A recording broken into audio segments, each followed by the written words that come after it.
नाम रूप लीला जो घट के भीतर घटपटचों के माध्यम से हो रही है, वो परमात्मा का सतरूप, वो सत्य स्वरूप है। ऐसे सत्स्वरूप की पूजा करो, फिर यही आरती यही पूजा, राम बिना दरसे नहीं दूजा। मन वो चवर करे मन माही, जहाँ देखूं जहाँ सतगुरु साई। इस प्रकार से सरगुण स्वरूप की, सरगुण शरीर से निर्गुण स्वरूप की पूजा घट के भीतर होने लगती है। और फिर ऐसे पूजा का समय ऐसो समियो सदैव हमारे, 8 पोर क्या सांझ सवेरे। अब सांझ सवेरे की सेवा पूजा आरती वंदन नहीं रह गया है, अब तो ऐसी सेवा पूजा का समय सदा ही होने लग गया है। इसलिए महाराज हमारे पंडित ज्ञानी सांभलो, आ सेवा सत होए, सरगुण निर्गुण एकठी, कहे सुखदेव जी तो। इसलिए हे पंडितों, हे ज्ञानियों, हे विद्वानों, इस बात को समझो कि ये जो सेवा हो रही है उर के भीतर श्वास और उच्छ्वास के अंदर रटना की, ये सेवा सत्य, ये परमात्मा के नाम का सुमरण हो रहा है, ये सच्ची सेवा है। इस सेवा के मुकाबले में और कोई सेवा नहीं। सरगुण निर्गुण एक थी, देखो दोनों भक्ति एक साथ हो रही है, सरगुण की भक्ति भी हो रही है, निर्गुण की भक्ति भी हो रही है। कैसे हो रही है? श्वास उच्छ्वास के अंदर रचना और कागल्या से रकार मकार का उच्चारण हो रहा है, ये तो सरगुण की सेवा। और निर्गुण की भक्ति कैसे हो रही है? इन सब को करने से निज नाम जागृत हो गया, सतनाम जागृत हो गया, कुदरत कला नेंचर जागृत हो गया। तो वो नेंचर का आनंद आत्मा अपने निरंजन निराकार पद में प्राप्त कर रही है। ये निर्गुण के सेव। सरगुण के सेव तो सांस उच्छ्वास का वजन, जिससे शरीर को सुख मिलता है, इंद्रियों को सुख मिलता है, मन को सुख मिलता है, चित्त को सुख मिलता है, बुद्धि को सुख मिलता है। ये सब चीज़ों को आनंद आता है घट के भीतर सबको, तो सब इसमें लीन हो जाती, सब इसमें लग जाती। तो सरगुण निर्गुण एकटे, कह सुखदेव जी को, दोनों भक्ति एक साथ हो रही है। सरगुण की भक्ति भी हो रही है, शरीर से श्वास उच्छ्वास में राम नाम का सिमरन कर रहे हैं, ये सरगुण की भक्ति है। और दुनियात्मक शब्द को सुन रहे, सुरता उसमें लगी हुई है, सुरता और शब्द का मेल हो रखा है, ये निर्गुण की भक्ति है। दोनों भक्ति एक साथ हो रही है, कह सुखदेव जी तो। इस प्रकार से महाराज हमारे तो सुरगुण पूजो आत्मा, जामे सिरजनहार, पाहन तो सुखराम कहे है सो थूल विचार। और महाराज हमारे कि ऐसे आत्मा को पूजो जिसके अंदर सृजनहार विराजते हैं। ऐसे मंदिर को पूजो, तन देवल को, जिसके अंदर परमात्मा स्वयं विराजते हैं आत्मा के रूप में। ईश्वर अंश जीव अविनाशी, चेतन अमल सहज सुख राशि, जिसके अंदर चेतन तत्व मौजूद है, जो बोलकर जवाब देता है, जो बोलकर आशीष देता है। कोई भी शंका हो तो उसको समाधान कर देता है, कोई भी प्रश्न है तो उसका उत्तर दे देता है, ज्ञान के द्वारा जो समझा दे। ऐसे केवली भगवंतों को, ऐसे संतों को पूजो। ऐसे संतों के, ऐसे केवली भगवंतों के ज्ञान को शिरोधारी करो, धारण करो। उनको पूजेंगे यानी उनका महत्व अपने को पता होगा, तभी उनके ज्ञान को अपन शिरोधारी कर पाएंगे, इसके बिना नहीं कर पाएंगे। इसलिए महाराज हमारे सुरगुण पूजो आत्मा, जो इस प्रकार से नित्य अवतार के रूप में देही धरकर आए हैं, अवतरित हुए इस धराधाम पर। ऐसे संतों की आत्माओं को पूजो, ऐसे संत आत्माओं को पूजो, ऐसे महात्माओं को पूजो। अब इनको आत्मा कहना भी ठीक नहीं, वो तो महात्मा ही, वो आत्मा नहीं महात्मा है। सुरगुण पूजो आत्मा, ऐसे संतों के, केवली भगवंतों के, ऐसे महात्माओं को आप पूजो। पूजने का क्या तात्पर्य है? उनके चरणों में जाकर शीश नवाओ, उनके ज्ञान को शिरोधारी करो, उनके ज्ञान को धारण करके और अपना कल्याण कर लो। उनके पास से जाकर भेद ले लो, उनके पास सब ज्ञान का भेद है, और वो बोलकर बता भी सकते हैं, बोलकर आशीष भी दे सकते हैं, कृपा भी कर सकते हैं, दृष्टिपात भी कर सकते हैं। तो महाराज में सुरगुण पूजो आत्मा, जामे सृजन, जिसमें सृजनहार विराजता है, जिसके अंदर चेतन तत्व विराजता है, जिसके अंदर आत्म चेतन विराजता है, जो 5 तत्वों से बना हुआ है और जो 3 गुणों से बना हुआ है, इसलिए सगुण साकार आकार के अंदर आया हुआ है और तीनों गुण उसमें हैं। रज्व सत्व और तम का शरीर उनका बना हुआ है, क्षितिजल पावक गगन समीर का 5 तत्वों का शरीर बना हुआ है। तो उसके अंदर आत्मा विराजमान है, चेतन तत्व परमात्मा का अंश। तो सुरगुण पूजो आत्मा, जामे सृजनहार, यदि आपको सुरगुण को ही पूजना है, आकार को ही पूजना है, तो ऐसे संत सद्गुरु केवली भगवंत जो नित्य अवतार लेकर धराधाम पर अवतरित हुए हैं, उनकी पूजा करो, उनकी सेवा करो। वो जैसा ज्ञान बताया उसको शिरोधारी करो, वो सुरगुण की सेव हो जाएगी। सुरगुण पूजो आत्मा जामे सिरजनहार, पाहण तो सुखराम के है सो थूल विचार। पत्थर तो महाराज थमाने केवल स्थूल का विचार है, उसके अंदर चेतन तत्व मौजूद नहीं। वो तो केवल जड़ तत्व ही है, उसमें चेतन तत्व है नहीं। वो बोलकर जवाब नहीं दे सकता, वो बोलकर आशीष नहीं दे सकता, वो कोई प्रश्न का उत्तर नहीं दे सकता। सरगुण निर्गुण एक है जो जाने कोई भेव, सरगुण कर सुखराम के पावे निर्गुण देव। सद्गुण और निर्गुण दोनों एक साथ है, कोई इसका भेद जाने। इसका भेद जब तक प्राप्त नहीं होता है कि सरगुण और निर्गुण एक साथ है। सरगुण शरीर है, निर्गुण उसके अंदर बसने वाला चेतन तत्व है। सुरगुण कर सुखराम के पावे निर्गुण देव। इस प्रकार से सरगुण के माध्यम से, सरगुण शरीर के माध्यम से ही निर्गुण देव को प्राप्त कर सकते हैं। बिना शरीर से कैसे कोई भला ज्ञान दे सकता है?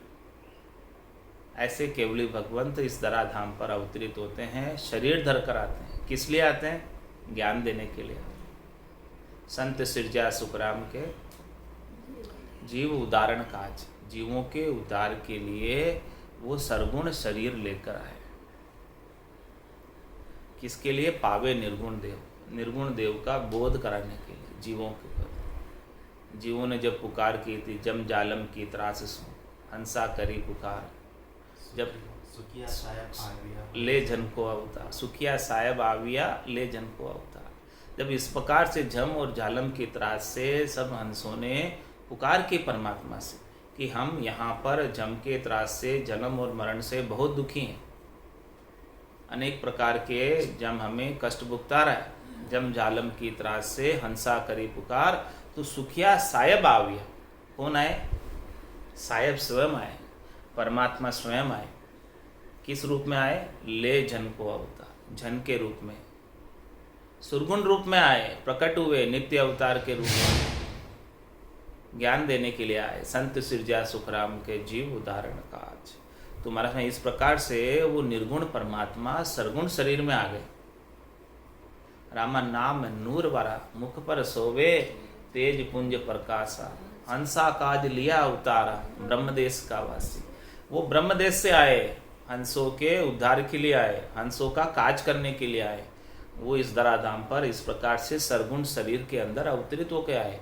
वो असली सरगुण है। बाकी तो सरगुण जिसे आकार अपन कहते हैं, उस सरगुण की वो तो नकल है, फोटोस्टेट है, कॉपी है।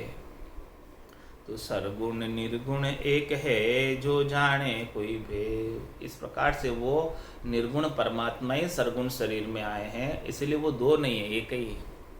क्योंकि उस सरगुण शरीर का तो अस्तित्व नहीं है। मेन अस्तित्व तो किसका है? वो निर्गुण परमात्मा का है, जो उसके अंदर विराजमान। ये भेद कोई समझ ले तो उसको दो नहीं कहेगा। उसकी दृष्टि उसके शरीर पर नहीं जाएगी, उसकी दृष्टि उसके अंदर परमात्मा के ऊपर जाएगी, आत्म दृष्टि हो जाएगी, परमात्म दृष्टि हो जाएगी। तो सरगुण निर्गुण एक है जो जाने कोई भेद। इस प्रकार से जिसे भेद मिल जाता है ज्ञान का, ज्ञान दृष्टि आ जाती है, दिव्य नैन खुल जाते हैं। दिव्य नैन माया का खुलिया, ब्रह्म अखंडित सूझे। उसको सबके अंदर ब्रह्म ही ब्रह्म सूझने लग जाता है। ब्रह्म के सिवाय दूसरा कोई सूझता ही नहीं। उसकी दृष्टि सरगुण से तो हट ही जाती है, उसकी दृष्टि आकार से तो हट ही जाती है, उसकी दृष्टि शरीर से तो हट ही जाती है। उसके लिए राजा और रंक सब समान हो जाते हैं, सबके अंदर परमात्मा के ही दर्शन करता है। तो सरगुण निर्गुण एक है जे जाने कोई भेद। इस प्रकार से भेद जब तक नहीं मिलता है ज्ञान का, तब तक सरगुण और निर्गुण में फर्क करता है। जब भेद मिल जाता है ऐसा ज्ञान का, तो फिर उसे सारा राम रूप ही नजर आने लगता है कि राम जी के सिवाय तो दूसरा और कोई है ही नहीं, किसी की और सत्ता है ही नहीं। केवल सत्ता है तो राम जी की सत्ता है सब जगह। एक सुई की नोक के बराबर जगह भी राम जी के बिना खाली नहीं। सब प्राणियों के अंदर वो ब्रह्म के दर्शन करने लगता है, सब प्राणियों के अंदर परमात्मा का वास जानने लगता है, ऐसा उनको अनुभव में आने लगता है घट के भीतर। तो सरगुण निर्गुण एक है जे जाने कोई भेद। ऐसा किसी भेद मिल जाए तो महाराज सरगुण कर सुखराम के पावे निर्गुण देव, और इस सरगुण शरीर के माध्यम से ही निर्गुण देव की प्राप्ति हो सकती है। ये शरीर अपने को परमात्मा ने कृपा करके किस उद्देश्य से दिया कि अपने को निर्गुण देव परमात्मा प्राप्त हो जाए, इस आत्मा को ये बूंद सागर में जाकर विलीन हो जाए, ये सदैव सदैव के लिए लहरों का आनंद ले। इसके लिए ही परमात्मा ने अपने को सरगुण शरीर प्रदान किया। तो सरगुण कर सुखराम के पावे निर्गुण देव, इस सरगुण शरीर के माध्यम से ही निर्गुण देव की प्राप्ति कर सकते हैं। ये नाशवान शरीर से अविनाशी परमात्मा को प्राप्त कर सकते हैं। इस नाशवान शरीर का इससे बड़ा और कोई उपयोग नहीं। इससे सबसे ज़्यादा लाभ का कार्य इस नाशवान शरीर से यही कर सकते हैं कि आप परमात्मा की प्राप्ति कर लो, ताकि बार बार ये नाशवान शरीर धरकर आने की आवश्यकता मिट जाए। सरगुण कर सुखराम के पावे निर्गुण, उस निर्गुण देव को पाना है तो इस पहले सरगुण शरीर में आना पड़ेगा। जो कोई भी आनंद ब्रह्म में जाना चाहता है, पहले इस मिनखा देही में आवे, तब आनंद ब्रह्म में जावे, उसके बिना नहीं। ये सरगुण शरीर धारण करे तब जाके निर्गुण ब्रह्म में, आनंद ब्रह्म में मिले, ये इसकी कंडीशन है। तो सरगुण कर सुखराम के पावे निर्गुण देव, इसलिए महाराज हमारे सरगुण सेवा सो सही बोल हृदय आशीष, पूजा बोल न जवाब दे सो जड़ विश्वाबीस। महाराज फरमाने कि आप सेवा करते हैं, पूजा करते हैं, तो किसकी करें सेवा और पूजा? जो बोलकर आशीष दे दे। तो नित्य अवतार के रूप में अवतरित हुए केवली भगवंत ही बोलकर आशीष दे सकते हैं, बोलकर ज्ञान समझा सकते हैं, बोलकर ज्ञान कह सकते हैं। आपके कोई प्रश्न है, शंका है, तो उसका समाधान कर सकते हैं, क्योंकि उनके पास अगम देश की अणभे ऐसी। सुनता ही सुख आवे, गर्जे सबद सुधारस बरसे, भरम करम सब ढावे। तो महाराज सरगुण सेवा सो से, तो वही सेवा करो जो उसी की सेवा करो जो बोलकर आशीष देते, जिसमें चेतन तत्व विराजमान है, जिसमें परमात्मा स्वयं प्रस्फुरित हो रखे हैं, जो अणभे का ज्ञान सुनाते हैं, अगम देश का, जो भगवत वचन उच्चारित करते हैं, उन्हीं की सेवा करो, उनकी सेवा में रहो। उनकी सेवा क्या है? जो वो ज्ञान बताए उसका अनुसरण करो, वही उन्हीं की सेवा है। तो सरगुण सेवा सो सही बोल हृदय आशीष। तो सेवा करनी है तो किसकी करनी है? पूजा करनी है तो किसकी करनी है? जो बोलकर आशीष दे दे। तो बोलकर आशीष तो केवल शरीरधारी गुरु ही दे पाएंगे, और तो कोई नहीं दे पाएंगे। और कौन दे पाएंगे? इसलिए महाराज फरमाने कि जो विरमदास जी की महाराज ने बहुत महिमा की, सुखराम जी महाराज ने, क्योंकि वो बोलकर उन्होंने आशीष दिया,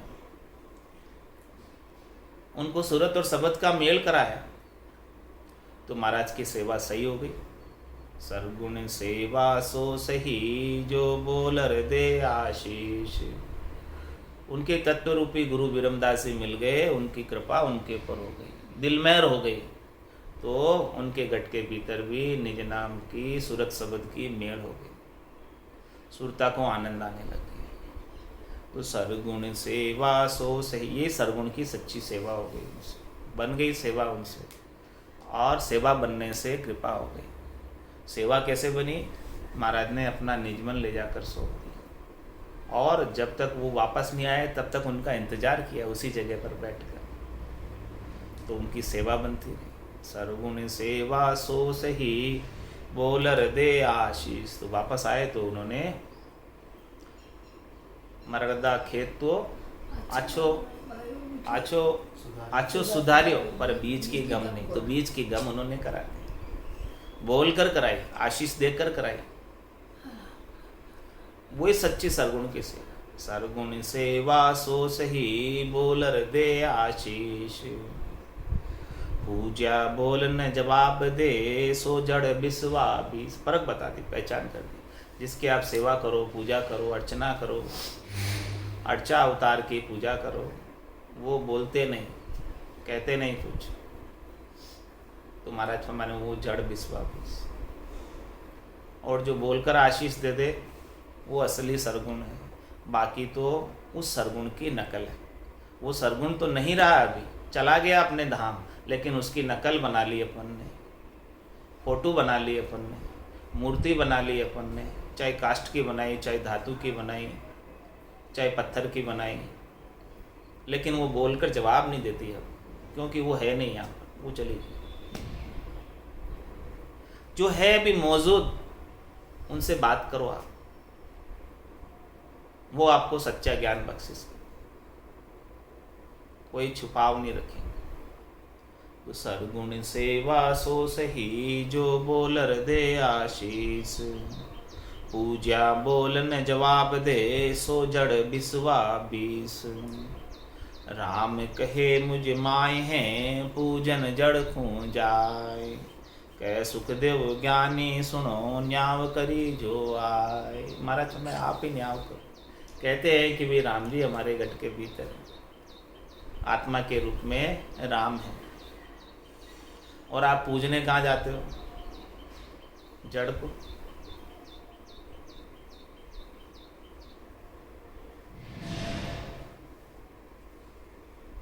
कह सुखदेव ज्ञानी सुनो, न्याव करी जो आए। आप स्वयं न्याव कर लो कि क्या सही क्या गलत है। जब राम जी आपके घट में हैं तो आप घट में सेव क्यों नहीं कर लेते उसको? घट में खोज क्यों नहीं कर लेते?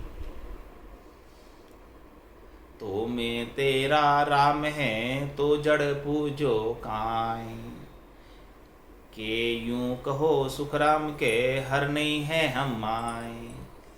यदि आप तुम्हारे में तुम्हारा राम मौजूद है, विराजमान है, तो आप जड़ पूजने क्यों जाते हो? पत्थर को पूजने क्यों जाते हो? धातु को पूजने क्यों जाते हो? काष्ठ को पूजने क्यों जाते हो? जो नकल है, फोटो है, फोटो को पूजने क्यों जाते हो? या तो ऐसे कह दो कि हमारे अंदर राम जी नहीं है, इसलिए हम बाहर जाते हैं। राम जी तो है, लेकिन सदगुरु से भेद नहीं मिला आपके राम जी के भीतर का, इसलिए बाहर जाते हैं हम। जिस दिन भेद मिल जाएगा उस दिन बाहर जाने की आवश्यकता ही नहीं रहेगी। घट के भीतर ही आनंद की इतनी अनुभूति होने लगेगी कि कहीं उठकर जाने की इच्छा ही नहीं, कोई छोड़ने की आवश्यकता नहीं, स्वतः ही छूट जाएंगे। बुद्धि के ऊपर जब विवेक आ जाएगा तो सब भ्रम वैसे ही मिट जाएंगे कि सच क्या है, झूठ क्या है, राम क्या है, आन क्या है, सबकी पता चल जाएगी। लेकिन जब तक सद्गुरु से ज्ञान का भेद नहीं मिले तब तक भ्रम में ही पड़े रहते हैं। तो मैं तेरा राम है, तो जड़ पूजो काई, कह यूं कहो सुख राम के, हर नहीं है अम्मा। या तो ऐसे कह दो कि हमारे अंदर हर नहीं है, परमात्मा नहीं है, राम जी नहीं है, इसलिए हम बाहर खोजने जाते हैं। भारत में जिन पाया जिन घट ही पाया, बायर फिर जन्म गमाया। 68 को काहू को फिर ये, सुरत समेट नाम में धरी। जो हर तुमरे माय हैं, मैं बूझत हूँ आए, जड़ आगे सुख राम कहे, काय निभाओ जाए। अरे भाई तुम्हारे अंदर तुम्हारा राम है, तो जड़ मूर्ति के आगे क्यों जाकर ऐसे प्रणाम करते हो? ये सच्ची मूर्ति है, ये सच्चा देवल है, ये सच्चा मंदिर है, ये राम निवास धाम है। इस राम निवास धाम में राम जी विराजमान हैं, तो इसके अंदर पूजा करो। सांस उसांस में रखना, सांस उसांस के बीच बसे सिखावण हार, वो परमात्मा, वो राम जी, वो आत्मा का निज नाम गुरु आपके सांस और उसांस के बीच बसा हुआ है।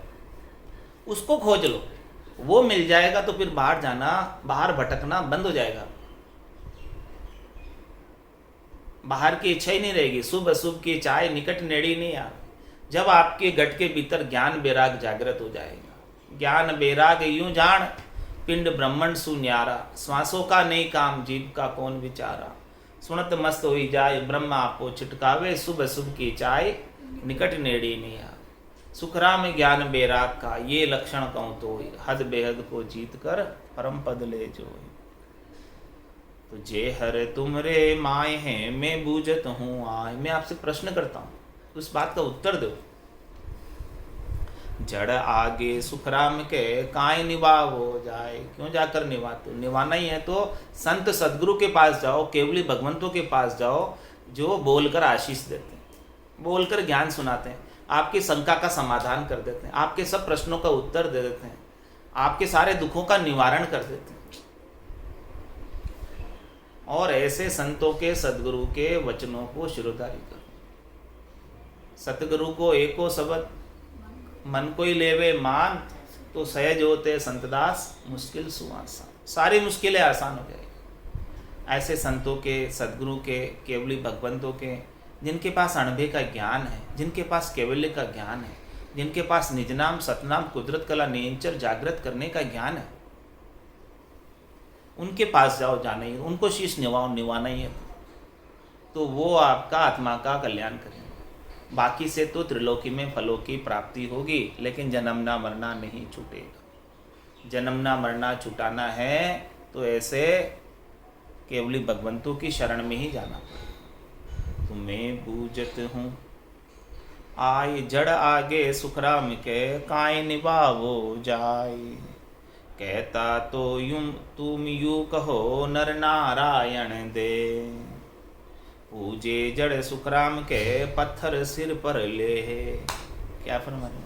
कहते तो तुम हो कि ये हमारी देह नर नारायण देह है, इस नरदेह से नारायण की प्राप्ति कर सकते हैं, कहते तो हो, और इस नरदेह के अंदर नारायण का निवास है, कहते तो ऐसा हो। तो महाराज में जब तुम्हारी देह के अंदर तुम्हारे परमात्मा मौजूद है, ये तन का कपड़ा दूर है लेकिन परमात्मा उससे भी ज़्यादा नज़दीक है, तो महाराज तुम्हारे पूजे जड़ सुखराम के पत्थर सिर पर ले। पत्थर को सिर पर लेकर क्यों पूज रहे हो? क्या आवश्यकता पड़ गई? क्यों भ्रम में पड़े हो? क्या सच्चा ज्ञान नहीं मिला इसीलिए भ्रम में पड़े हो अभी तक? जिस दिन सच्चा ज्ञान मिल जाएगा उस दिन ये भ्रम भी मिट जाएगा। तुम ठाकुर कर थापियो एक तत्व कुवाय। तत्व पांचों सुखराम के ताकि गम ने काय। अरे भाई, आपने एक तत्व था, पृथ्वी तत्व यानी पत्थर तत्व, पत्थर तत्व को गोल गोल से लाए और नदी से कहाँ से और पूजा के स्थान पर रख दिए और कह दे कि हमारे ठाकुर जी शालिग्राम जी, ये सारा हमारा काम कर देंगे। तो तुम ठाकुर कर थापियो, जिन्होंने तुमने ऐसे ठाकुर जी को थापा, यानी तुमने ही बनाए थे। तो पृथ्वी तत्व एक ही तत्व था, पत्थर तत्व था, उस पत्थर तत्व को तुमने मान लिया कि ये ठाकुर जी। केवल माना है, तुम जाना नहीं है। तुम्हारा समय केवल मानने से काम नहीं होगा जब तक जानोगे नहीं होगा। मान लेने मात्र से काम नहीं होता। मान लिया आपने, बस केवल जानना है तो घट के भीतर जानना पड़ेगा और सदगुरु के ज्ञान से जानना होगा। तो तुम ठाकुर कर थापियो एक तत्व कुवाय, उसमें तो एक तत्व ही है, केवल पृथ्वी तत्व है। तत् पांचों सुखराम के ताकि गम नहीं काय। आपके शरीर में तो 5 तत्व है, पत्थर तत्व भी है यानी पृथ्वी तत्व भी है, आकाश तत्व भी है, अग्नि तत्व भी है, जल तत्व भी है, वायु तत्व भी है, और इन सब तत्वों के साथ चेतन परमात्मा भी है आत्मचेतन के रूप में। तो इस देवल के अंदर क्यों नहीं खोद लेते हो? इस मंदिर के अंदर क्यों नहीं खोद लेते? बाहर की बजाय आप भीतर में खोजोगे तो जल्दी मिल जाएंगे परमात्मा। बाहर तो बहुत समय लग जाएगा मिलने में, बाहर मिलेंगे ही नहीं। राम चरण मुई इचरच आवे, पूरब वस्तु पिछम को धावे। उल्टी दौड़ लगा रहे हो। वस्तु तो पड़ी है पूरब में, दौड़ लगा रहे हो पिछम में, और दूरी बढ़ती जा रही है परमात्मा से, और दूरी बढ़ती जा रही है। नज़दीक नहीं हो रहे परमात्मा से, डिस्टेंस और बढ़ता जा रहा है, क्योंकि दौड़ उल्टी लग रही है। जिधर जाना है उधर तो नहीं जा रहे हैं, और जिधर नहीं जाना है उधर जा रहे हैं। तो तुम ठाकुर कर थापियो एक तत्व कुवाय। तत् पांचों सुखराम के ताकि गम नहीं काय। 5 तत्व की जो चीज है उसकी गम नहीं है। तो पांचा में सायब बसे कह सुर नर लोई। सभी कहते हैं कि 5 तत्व के इस शरीर के अंदर आत्मा के रूप में परमात्मा स्वयं बसते हैं। तत्व एक सुखराम के किणी बतायो तो। अरे भी वो एक तत्व में परमात्मा किसने बता दिए तुम्हें? तुमने मान लिया बस केवल अपने आप, या पंडितों ने बता दिया, ब्राह्मणों ने बता दिया अपने पेट भरण के लिए कि भाई देखो इसमें परमात्मा है, आप इनकी पूजा करो, आप दान करो, दक्षिणा दो हमको, हम आपके लिए मंत्र वंत्र बोल देंगे और पूजा पाठ करा देंगे इनकी, ताकि हमारा धंधा चलता रहे, बस हमारा पेट भरण होता रहे। तो उससे उनका पेट भरण होता रहता है, उनके पेट भराई के लिए पूरे संसार को भ्रम में डाल दिया। पांचा में सायब बसे, सायब तो इस 5 तत्वों के साथ चेतन रूप में बसते हैं आपके अंदर। पांचा में सायब बसे कहे सुर नर लोय, तत्व एक सुखराम कहे किणी बतायो तोय। किसने बताया एक तत्व में परमात्मा? हमारा दृष्टांत देकर समझा रहे हैं इसको। डूंगरपुर पाषाण सिलावट खोदर ल्यायो, गड़ियो सिंह अरु गाय एक गड़ी हरिपद रायो। गाय गाय दे जो दूध उठ के हरि मारे, ये दोनों सिद्ध हो ये तबे वो हरि निस्तारे। कारण तीनों सरीषा फल कारज में जोय, राम चरण दुई असत है तो सत्य एक क्यों होय। क्या फरमा रहे महाराज? डूंगरपुर गए, पत्थर पहाड़ पे डूंगर पर, और वहाँ से पाषाण सिलावट खोद कर ले आए। वहाँ से 3 पत्थर ले आए, बड़े बड़े अच्छे से, बढ़िया बढ़िया पत्थर वहाँ से पहाड़ से लेकर आए, और गड़ियों सिंह और गाय, एक का तो शेर बना दिया, गढ़कर टाँच कर। मूर्तिकार जो मूर्ति बनाता है, उस मूर्तिकार ने उस पत्थर से एक शेर की मूर्ति बना दी, और दूसरी एक गाय की मूर्ति बना दी, गाय बना दी पत्थर की, और एक गड़ी हरि पदराए, एक हरि की मूर्ति बना दी। चाहे राम की बनाई, चाहे कृष्ण की बनाई, चाहे शिव की बनाई, विष्णु की बनाई, सबकी कोई भी हरि की एक मूर्ति बनाई।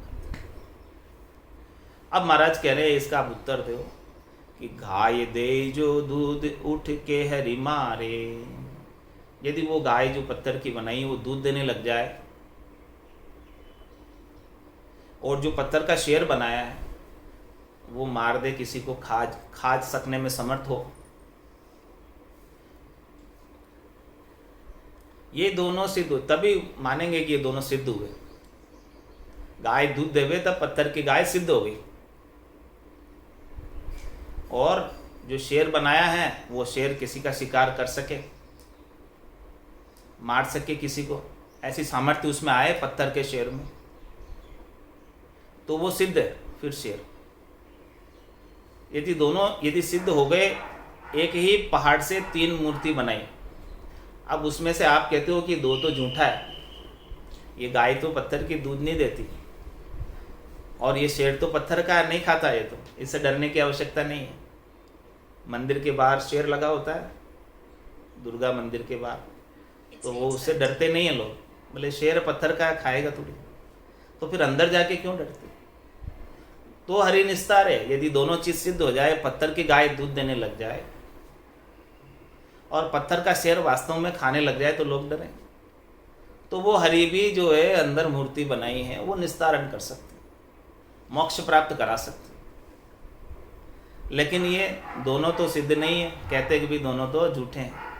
कारण तीनों सरीषा, तीनों ही भाई एक सरीखे हैं, एक ही पत्थर से बने हुए तीनों। फल कारज में हो, कारज करे तो फल हो। कारज कौन करता है इसमें? रामचरण दो ही असत है तो एक सत्य क्यों हो। जब 2 चीज को आप झूठा मानते हो, कहीं पत्थर की गाय दूध नहीं दे सकती और पत्थर का शेर खा नहीं सकता, उससे डरने की आवश्यकता नहीं, तो फिर पत्थर के हरि कैसे आपका निस्तारण करें? तो महाराज फरमाने हैं कि पांचा में सायब बसे कहे सुर नर लोय। सब इस बात को कहते हैं। तत् एक सुखराम के किणी बतायो तोय। मैं बूझू तुम पंडिता क्यों भरमाई लोय। सायब तो सुखराम कहे कहो किणी जाग नहीं होय। हे पंडितों, मैं आपको पूछता हूँ कि आपने लोगों को क्यों भरमा दिया कि भी परमात्मा केवल मंदिर में ही मिलेंगे बस। बताओ कौन सी जगह परमात्मा नहीं है?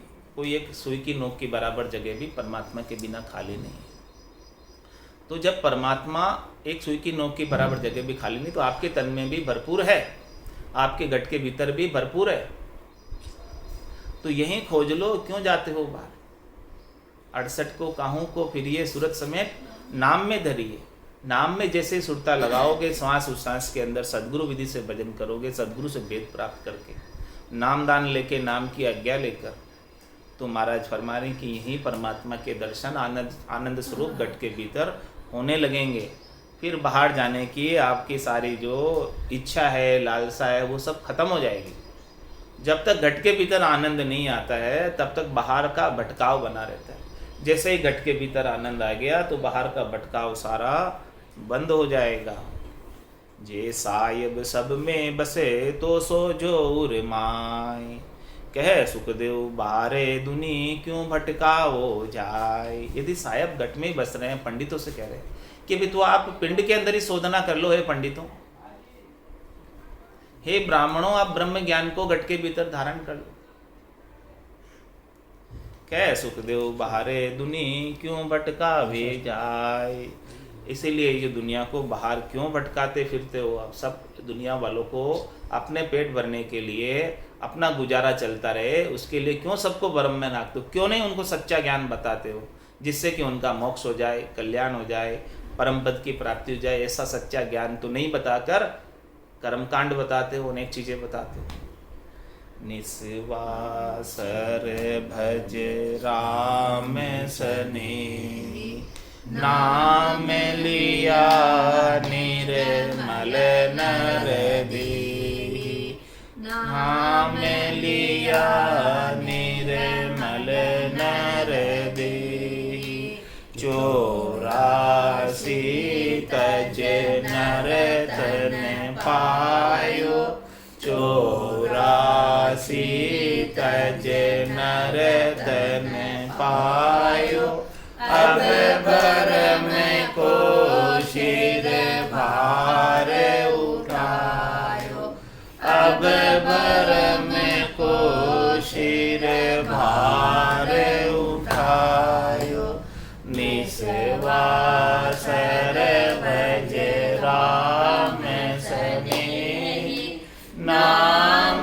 लिया निर्मल नर दे, नाम लिया निर्मल नर दे, 68 को काहू को फिरिए, 68 को काहू को फिरिए, सूरत समेत नाम में धरिए, सूरत समेत नाम में धरिए, निस्वासर भज राम सने, नाम लिया निर्मल नर दे, नाम लिया निर्मल नर दे, घट घट रमता राम न सूझे, घट घट रमता राम न सूझे, सतगुरु बिन बायर फिर बूझे, सतगुरु बिन बायर फिर बूझे, निस्वासर भज राम सने, नाम लिया निर्मल नर दे, नाम लिया निर्मल नर दे, निकट नीर की खबर न जाने, निकट नीर की खबर न जाने, मृग तृष्णा में खो